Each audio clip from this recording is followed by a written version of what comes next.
Berita musibah itu menghantam Nita seperti badai. Tubuhnya gemetar, ia terpaksa bersandar pada mobil untuk menahan diri agar tak jatuh. Nita, panggil Bu Nurul, mendekatinya dengan wajah penuh kekhawatiran. Sementara itu, Sinta meletakkan 2 kantong plastik besar di jalan. Ini belanjaannya, saya taruh di sini saja, ucapnya pelan. Namun, amarah Nita memuncak. Kamu puas lihat hidupku hancur begini? Bentaknya, memelototi Sinta yang hendak berlalu. Astagfirullah, Mbak, jangan suuzon terus padaku. Saya ikut prihatin dengan musibah yang menimpamu, balas Sinta, berusaha tetap tenang. Nita memang selalu memandangnya buruk, meskipun Sinta sudah menjaga jarak selama ini. Sudahlah, tidak usah pura-pura alim. Istighfarmu itu tidak bisa menutupi kebusukan hatimu. Seru Nita sambil menunjuk wajah Sinta. Bak, ini bukan waktu yang tepat untuk bertengkar. Potong Haris, membuka pintu mobil. Ayo masuk, kita pulang sekarang. Menghela napas panjang, Sinta memilih kembali masuk ke dalam toko tanpa sepatah kata lagi. Tanda hubung tanda hubung tanda hubung. Rumahku ini pasti mimpikan, Bu. Nita tergugu di dalam mobil, air matanya mengalir deras. Ia ingin segera tiba di rumah, berharap semua ini hanya ilusi. Bu Nurul, yang juga dilanda syok, mencoba menenangkan putrinya meski hatinya sama hancur. Setibanya di lokasi, pemandangan yang menyambut membuat Nita makin tak percaya. 1 mobil pemadam kebakaran masih berjaga, tetapi api sudah berhasil dipadamkan. Namun, rumahnya kini tinggal puing-puing hangus yang tak bisa diselamatkan. Dada Nita terasa sesak, tubuhnya melemas, hingga Haris dan ibunya buru-buru membawanya ke rumah kontrakan di seberang, milik keluarga Reta. Minumlah, nak, ujar Bu Milah, memberikan segelas air. Nita meneguk abis air itu, tetapi tak lama ia kembali histeris. Rumahku, semua hancur, jeritnya pilu, suaranya menggema penuh kepedihan. Perhiasan, barang-barang berharga, semuanya habis. Bagaimana aku bisa hidup? Nita meratap, tangannya memukul kepala sendiri. Haris hanya bisa menatap kakaknya dengan rasa iba. Ia tak tahu harus melakukan apa. Tenang, Nita. Rumah bisa dibangun lagi.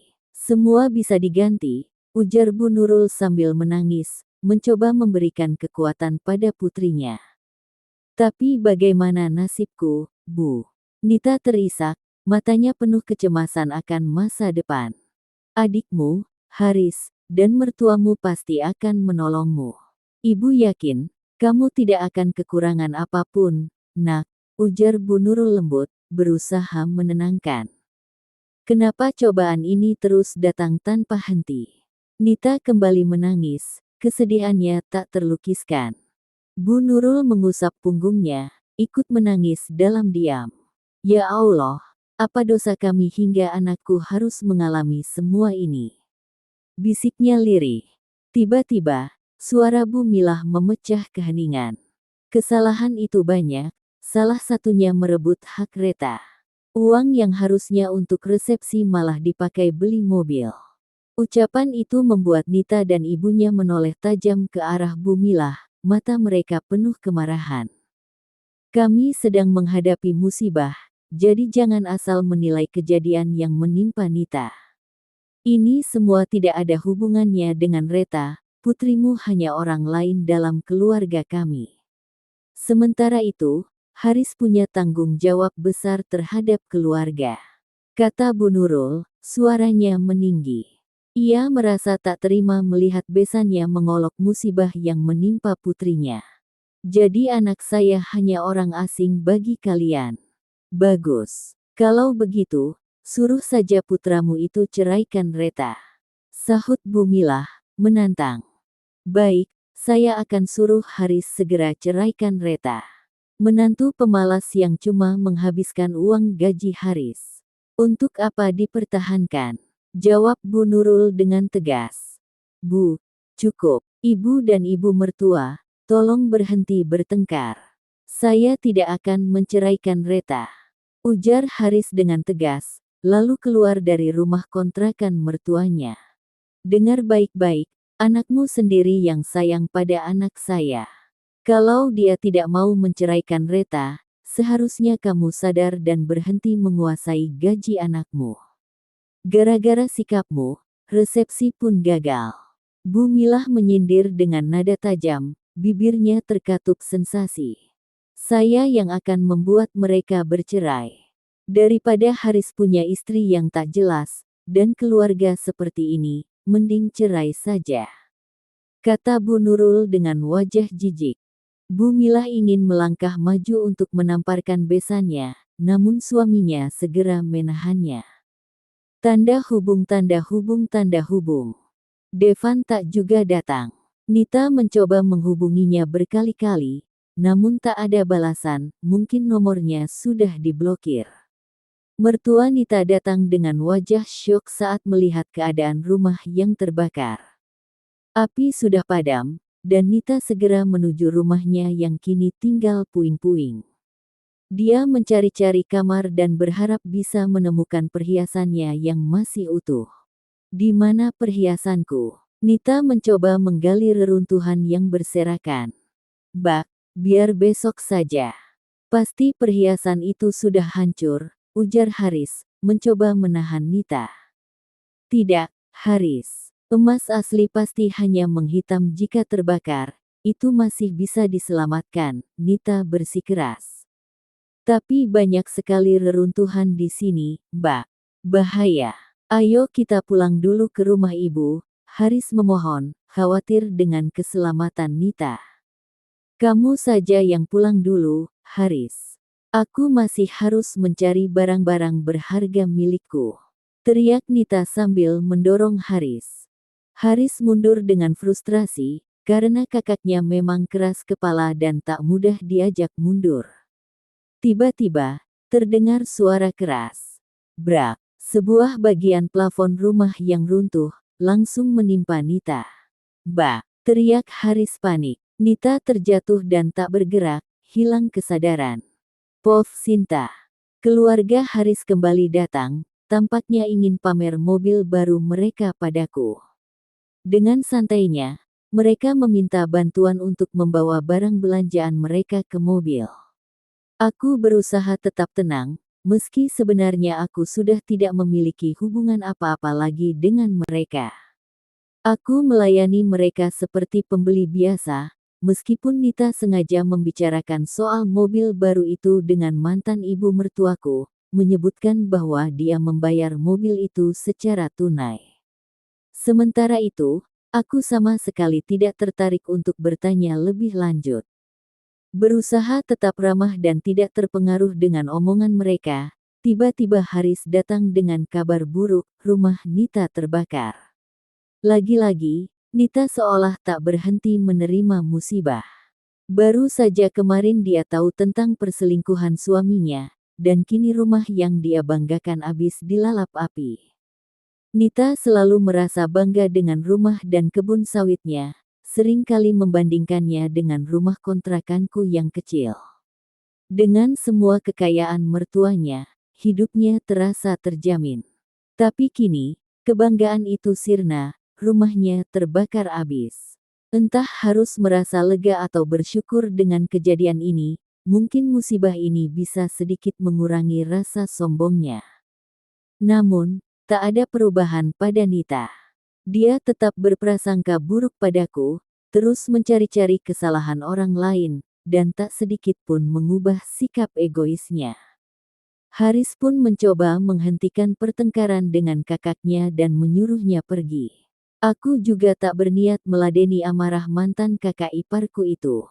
Aku sudah berusaha menghindar, tapi mereka selalu mencari kesempatan untuk pamer atau menyakitiku. Seperti saat aku bertemu dengan Haris beberapa waktu lalu. Dia masih saja berbicara manis di hadapan Dava, meski aku dan Dava hanya ingin membicarakan soal ruko milik ibunya yang akan aku beli. Tak kusangka, Dava malah menyebutku sebagai calon istri. Setelah itu, dia meminta maaf, karena sebenarnya dia hanya ingin membelaku di hadapan Haris yang sering merendahkan statusku sebagai janda.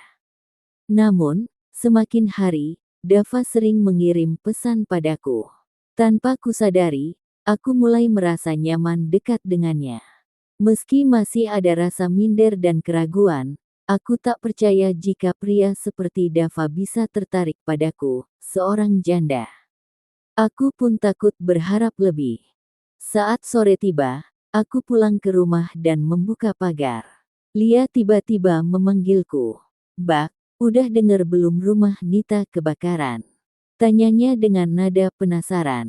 "Oh, itu. Aku udah tahu tadi," jawabku singkat. Rasanya Lia juga bukan tipe wanita yang baik. Semakin hari, dia terlihat semakin agresif. Aku mungkin tidak suka dengan Nita, tapi aku juga tidak mendukung wanita seperti Lia. "Rasain dia, nggak punya rumah lagi," Lia berkata dengan tawa kecil, wajahnya menyeringai penuh kemenangan. Aku merasa ngeri dengan sikap Lia. "Kamu tahu dari mana kalau rumah Nita kebakaran?" tanyaku. Dari Mbak Olive," jawabnya, lalu buru-buru berjalan masuk ke rumah. Aku mulai merasa curiga dengan Lia, ada yang aneh rasanya. Kenapa dia begitu tahu soal rumah Nita yang kebakaran? Apa benar Olive yang memberitahunya? Mungkin saja, mengingat Olive memang tidak suka dengan Nita. Tapi tetap saja, entah kenapa aku merasa ada sesuatu yang tidak beres. Nita tadi sudah dibawa ke klinik, dan keadaannya baik-baik saja, hanya lecet sedikit dan luka ringan.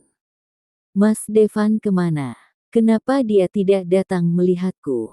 tanya Nita, begitu tiba di rumah ibunya setelah pulang dari klinik. "Nanti mertuamu yang akan menjemput dia dari rumah perempuan itu.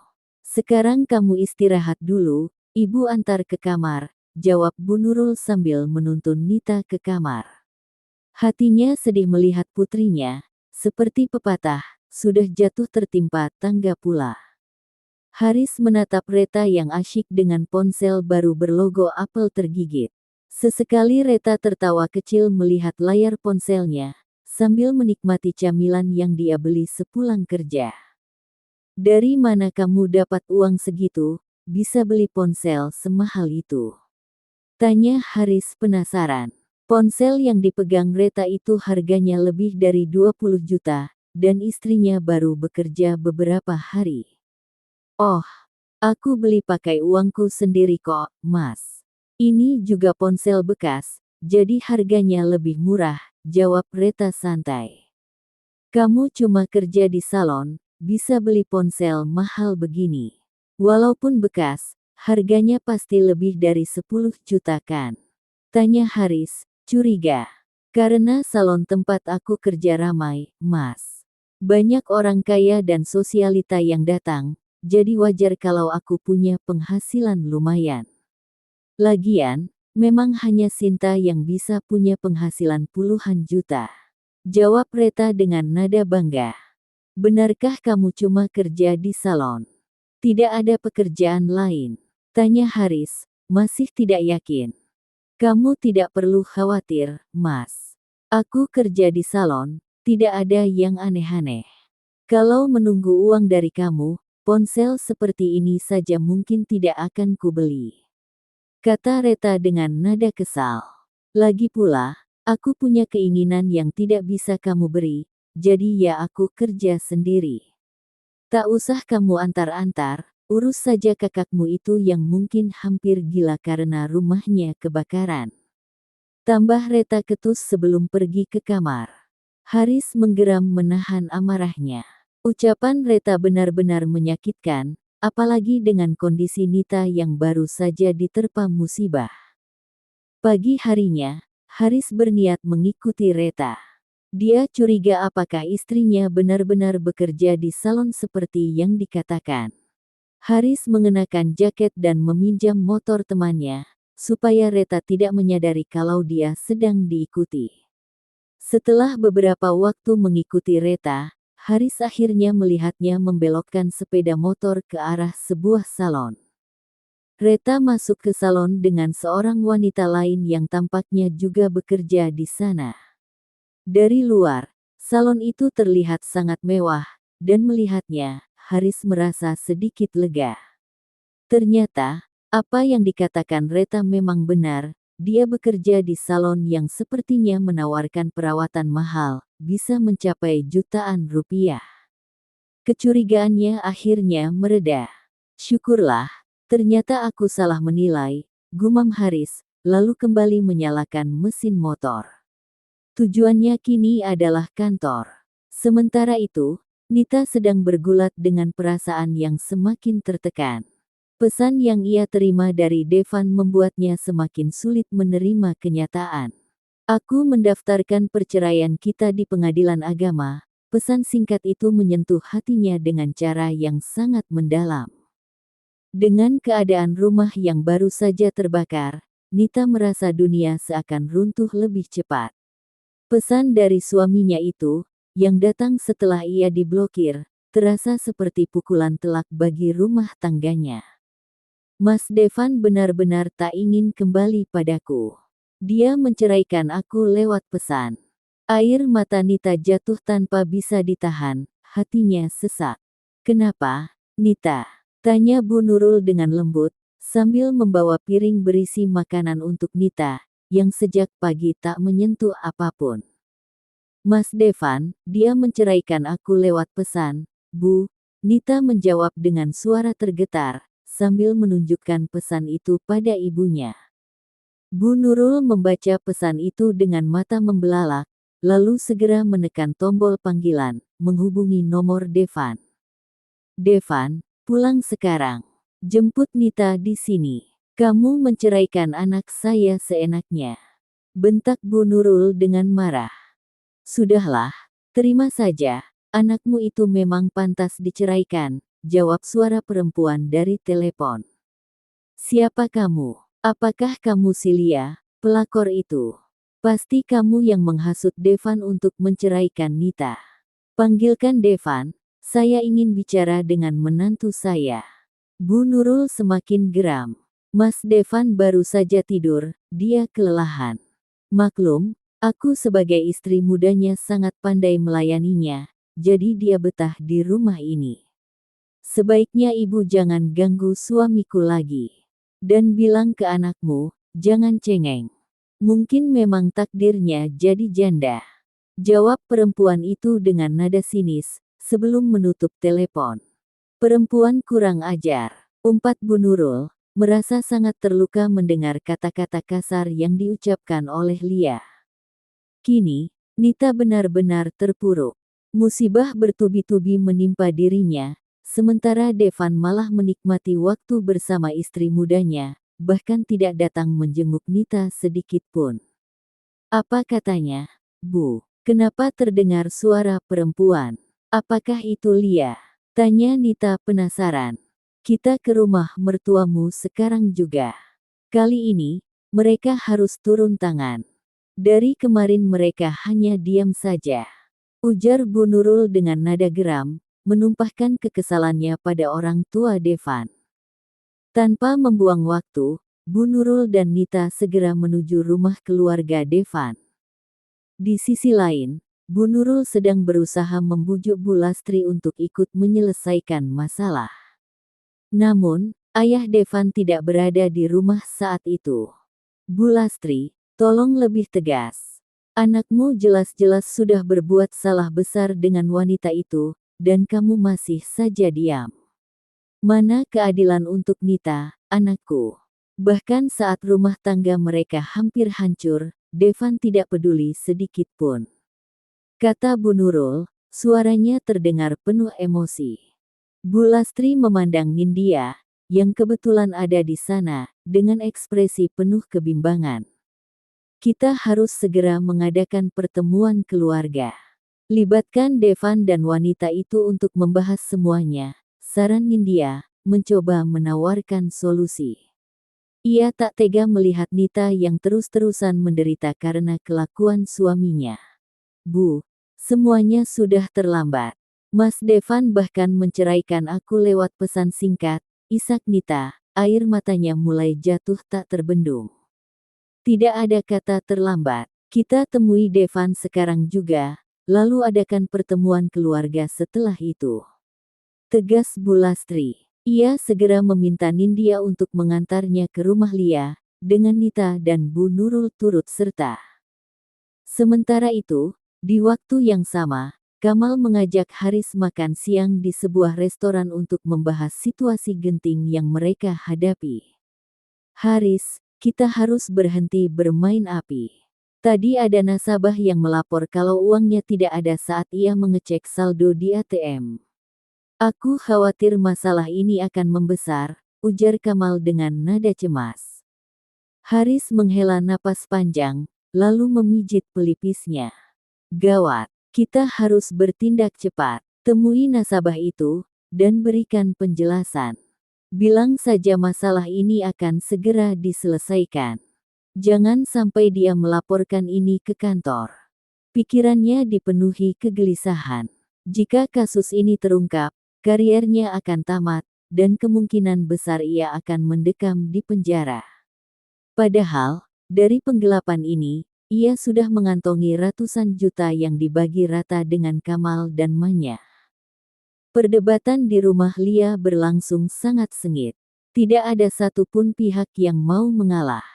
Bahkan, Nita dan Lia sempat terlibat adu fisik. Rambut mereka saling dijambak, sementara kuku tajam Lia meninggalkan goresan panjang di pipi Nita, membuat wajahnya memerah dan perih. Devan akhirnya membuka opsi mencabut tuntutannya, tapi dengan satu syarat, Nita harus bersedia menjalani tes DNA. Meski berat, Nita menyetujui syarat itu, karena ia tahu tidak ada pilihan lain. Di dalam hati, ia mulai memikirkan cara untuk memanipulasi hasil tes itu, seperti adegan-adegan yang sering ia lihat di sinetron. Namun, ia sadar bahwa melakukannya di dunia nyata jauh lebih sulit. Bu Nurul, yang sejak tadi berada di tempat kejadian, akhirnya menyandarkan tubuhnya pada sofa. Rasa lelah menyelimuti tubuh dan pikirannya. Seharian penuh ia menghadapi persoalan rumah tangga Nita dan Devan yang semakin rumit. Tak lama, Hanan tiba di rumah bersama seorang wanita muda. Bu, kenalkan ini Tina, ujar Hanan dengan santai, memberikan isyarat pada Tina agar menghampiri dan bersalaman dengan Bu Nurul. Tina tersenyum canggung, lalu menghampiri Bu Nurul dan menjabat tangannya dengan sopan. Hanan mempersilakan Tina duduk. Nita memandang adiknya dengan bingung. Tidak biasanya Hanan membawa seorang perempuan ke rumah, apalagi dengan sikap serius seperti ini. Bu, aku ingin menikah dengan Tina, kata Hanan tiba-tiba, tanpa basa-basi. Mendengar ucapan itu, Bu Nurul terkejut. Hanan baru saja lulus SMA, belum bekerja, dan bahkan belum mendaftar kuliah. Dan sekarang ia berbicara soal pernikahan. Menikah. Hanan, kamu bahkan belum punya pekerjaan. Ibu tidak setuju, ucap Bu Nurul tegas. Bu, Tina sudah hamil 8 bulan.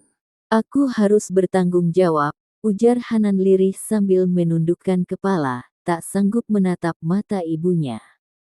Hamil 8 bulan. Bu Nurul dan Nita berseru bersamaan. Suara mereka memecah suasana tegang di ruangan. Bu Nurul mengusap keningnya, mencoba mencerna kabar mengejutkan itu. Cobaan apa lagi ini, ya Tuhan, gumamnya, merasa dadanya semakin sesak. Anak kami laki-laki, Bu, kata Hanan, mencoba terdengar optimis, lalu menatap Tina, yang hanya tersenyum samar. Tina tampak gugup, takut melihat reaksi dari keluarga Hanan. Laki-laki, dari mana kamu tahu? Tanya Nita tajam, tatapannya menelisik adiknya. Aku sudah menemani Tina ke klinik untuk USG kemarin, Mbak. Jadi, aku sudah tahu jenis kelaminnya, jawab Hanan santai. Ia menyandarkan tubuhnya pada sofa, dengan raut wajah santai yang seolah tak memedulikan beban yang baru saja ia timpakan pada keluarganya. Melihat sikap Hanan yang begitu acuh, Bu Nurul hanya bisa merasakan tekanan darahnya naik. Kepalanya mulai berdenyut, mengingat ia memiliki riwayat hipertensi.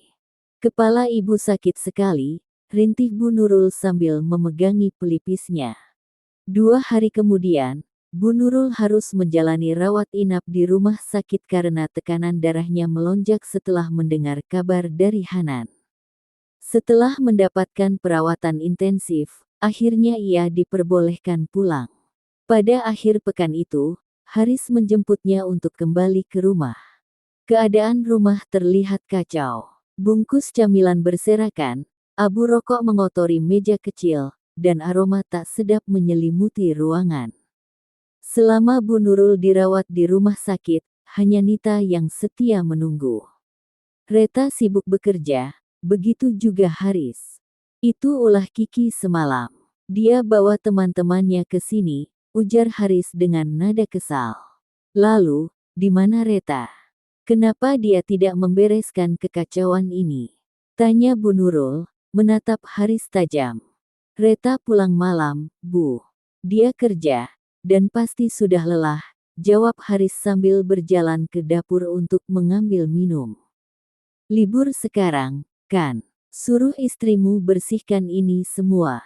Titah Bu Nurul dengan suara meninggi. Nita membantu ibunya ke kamar, merapikan bantal untuk membuat sang ibu lebih nyaman. Nita, panggil Reta.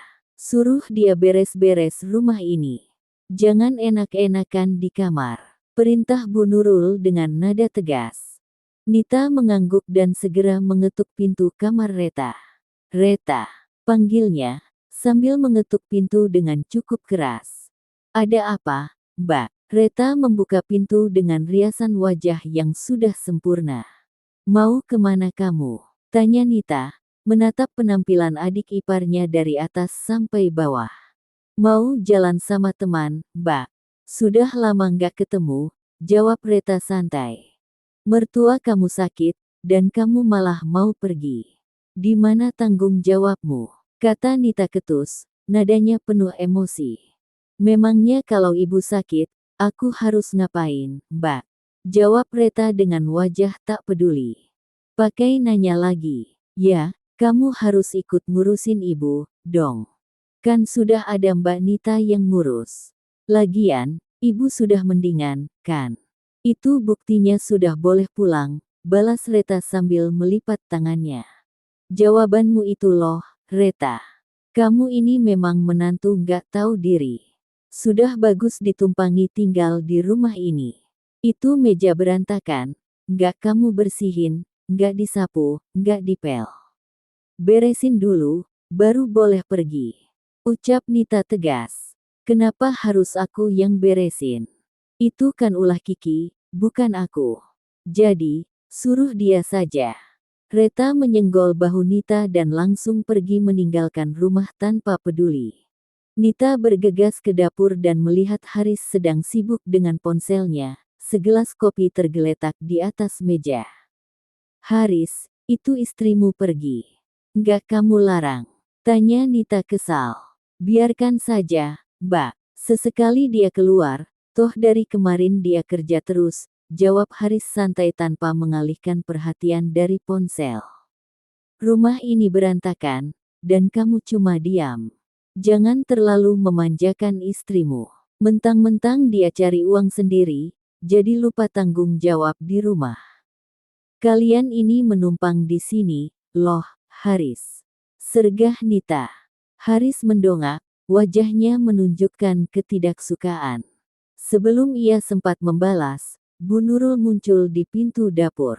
Betul yang Nita bilang. Kalian itu numpang di sini, jadi harus tahu diri.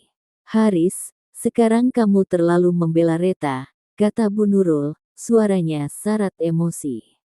Maksud ibu, kami cuma numpang. Apa ibu lupa, rumah ini aku yang renovasi. Lebih dari separuh gajiku habis untuk keluarga di sini. Bahkan uang buat beli mobil Nita juga dari aku. balas Haris dengan nada tinggi. Kamu mau perhitungan dengan mbakmu sendiri. Nita menukas. Bukan perhitungan. Tapi kalian jangan meremehkan aku. Ternyata begini pikiran ibu dan mbak. Menganggap aku cuma numpang. Haris berdiri, dadanya naik turun menahan emosi. Yang kamu berikan ke ibu itu kewajibanmu, Haris. Karena bapakmu sudah tiada, ucap Bu Nurul dengan nada dingin. Oke, aku ikhlaskan semuanya untuk kalian.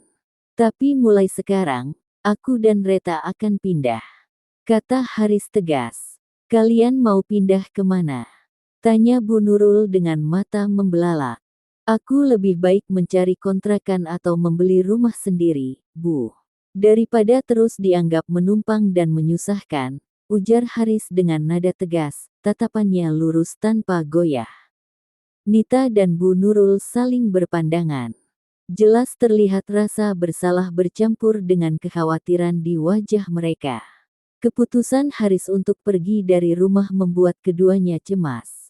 Kalau kamu pergi, uang belanja ibu gimana? Tanya Bu Nurul, suaranya mulai melemah. Ibu nggak usah khawatir. Aku tetap akan kirim uang setiap bulan, jawab Haris mantap. Dan cicilan mobil mbak gimana, Haris? Nita buru-buru menyela. Itu tanggung sendiri, mbak. Aku sudah nggak mau ikut campur. Dalam beberapa hari, aku akan cari tempat baru dan pindah, balas Haris tanpa ragu. Tapi nggak bisa gitu dong. Kamu tahu kan, Mas Devan sekarang nggak bantu mbak lagi. Kalau mobil itu nggak dicicil, nanti bisa ditarik leasing. Nita panik, mulai menyesali kata-katanya sebelumnya. Itu bukan urusanku, mbak. Aku sudah belikan mobil untuk mbak, kan? Tapi sekarang, aku nggak mau lagi berkorban untuk kalian yang cuma menganggapku numpang dan tak berarti. Apa yang sudah aku lakukan selama ini dianggap nggak ada harganya. Ucap Haris, nadanya penuh kekecewaan. Setelah mengatakan itu, Haris bergegas pergi meninggalkan rumah. Ibu sih tadi ikut-ikutan nyalahin Haris. Sekarang dia marah dan mau pergi. Gerutu Nita, menyalahkan ibunya. Kamu yang mulai duluan, Nita. Jangan lempar kesalahan ke ibu, balas Bu Nurul tak kalah kesal. Pertengkaran kecil pun pecah di antara mereka. Sementara itu, Kiki sudah duduk santai di sofa, sibuk video call dengan pacarnya tanpa peduli keadaan rumah yang berantakan. Ini nih biang keroknya, tunjuk Nita dengan wajah geram. Apa sih, mbak? Balas Kiki sambil buru-buru mematikan video call. Kamu yang bikin rumah ini kayak kapal pecah, gara-gara kamu, Haris jadi marah dan mau pindah. Kan ada Mbak Reta yang bisa beresin. Mana dia? Kok ruangannya masih berantakan aja? Kiki berdiri santai, hendak masuk ke kamarnya. Kamu nggak tahu diri, ya? Bentak Nita sambil menarik rambut Kiki. Nita, lepasin. Jangan kasar sama adikmu. Seru Bu Nurul sambil melerai mereka. Ibu selalu belain Tuan Putri ini. Karena dia, Haris jadi mau pergi. Kalau dia pindah, siapa yang mau tanggung biaya hidup kita nanti? Nita melepas jambakan rambut Kiki dengan kasar.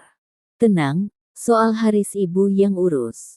Dia nggak akan bisa membantah ibu, ucap Bu Nurul dengan percaya diri, meskipun kekhawatiran terlihat di matanya. Tanda hubung tanda hubung tanda hubung. Menikah. Sinta menatap Dava dengan kening berkerut, tak percaya dengan ajakan pria itu. Saya tahu, kamu mungkin masih trauma dengan pernikahanmu yang dulu. Tapi tolong pikirkan ini, Sinta. Saya serius. Saya juga siap menerima Nadia seperti anak saya sendiri. Saya kasih waktu 1 minggu untuk jawabannya, ujar Dava penuh keyakinan. Sinta hanya mengangguk pelan. Hatinya diliputi keraguan, namun di sisi lain, ia tak bisa membohongi dirinya sendiri. Ada rasa yang mulai tumbuh untuk Arkan. Febri dan Nadia baru saja kembali setelah membeli es krim. Kamu mau beli apa lagi? Bagaimana kalau kita beli boneka? Dava menawarkan dengan senyum hangat pada Nadia. Ajakan itu disambut riang oleh Nadia. Walaupun Dava yang mengundang Sinta dan putrinya jalan-jalan, Sinta tetap mengajak adiknya agar suasana terasa lebih nyaman dan tidak canggung. Mau, Om, jawab Nadia ceria. Melihat Nadia tertawa lepas saat bersama Dava membuat Sinta mulai merasa yakin pada pria itu. Nadia keluar dari toko boneka sambil menggenggam tangan Dava. Senyumnya tak henti-henti merekah saat memeluk boneka baru di tangannya. Nadia, suara Haris terdengar memanggil putrinya. Ia baru saja keluar dari kafe setelah menikmati secangkir kopi, dan langsung melihat Nadia bersama Dava, Sinta, dan Febri. Ayah kangen kamu, ucap Haris lembut sambil mendekati mereka. Tatapannya tertuju pada boneka yang sedang dipeluk erat oleh Nadia. Ayah belikan boneka, ya. Kita cari yang kamu suka, tawar Haris dengan nada ramah. Namun, tatapannya menyiratkan sesuatu saat melihat kedekatan Dava dengan putrinya. Enggak usah, ayah. Nadia udah dibeliin boneka sama Om Dava yang baik, jawab Nadia polos sambil tersenyum manis ke arah Dava. Perkataan Nadia membuat wajah Haris mengeras. Ia menatap Dava dengan ekspresi yang mulai berubah masam. Ada ketegangan yang sulit disembunyikan di antara mereka. Bersambung.